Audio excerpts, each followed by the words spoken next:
संपत्ति का ब्यौरा नहीं दिया तो रुकी सैलरी। यूपी में 68,000 से ज्यादा कर्मचारियों पर सरकार का एक्शन। उत्तर प्रदेश सरकार ने भ्रष्टाचार पर जीरो टॉलरेंस नीति के तहत बड़ा फैसला लिया है।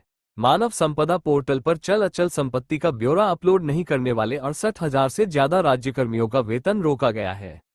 शासन ने साफ कर दिया है कि जब तक संपत्ति का ब्यौरा ऑनलाइन दर्ज नहीं होगा तब तक सैलरी जारी नहीं होगी। उत्तर प्रदेश सरकार ने भ्रष्टाचार के खिलाफ अपनी जीरो टॉलरेंस नीति को और सख्ती से लागू करते हुए बड़ा कदम उठाया है।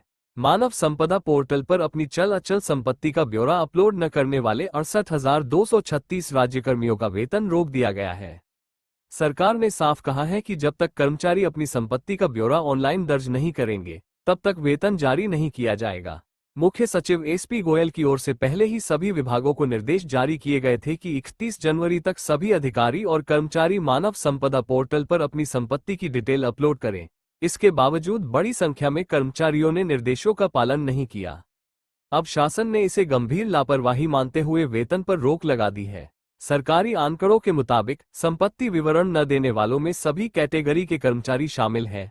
थर्ड कैटेगरी के 34,926, फोर्थ कैटेगरी के 22,624, सेकंड कैटेगरी के 7,204 और फर्स्ट कैटेगरी के 2,628 अधिकारी और कर्मचारी डेडलाइन तक जानकारी अपलोड नहीं कर सके।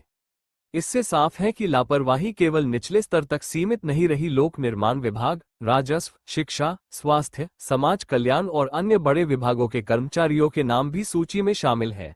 शासन का मानना है कि संपत्ति का अनिवार्य खुलासा पारदर्शिता बढ़ाने और भ्रष्टाचार पर अंकुश लगाने के लिए जरूरी है। इसी उद्देश्य से मानव संपदा पोर्टल पर डिजिटल रिकॉर्ड अनिवार्य किया गया है।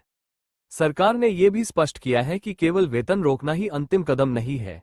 यदि कर्मचारी जल्द विवरण अपलोड नहीं करते हैं तो उनके खिलाफ विभागीय अनुशासनात्मक कार्रवाई भी शुरू की सकती है। अधिकारियों को निर्देश दिए गए हैं कि वे अपने अपने विभागों में लंबित मामलों की समीक्षा करें।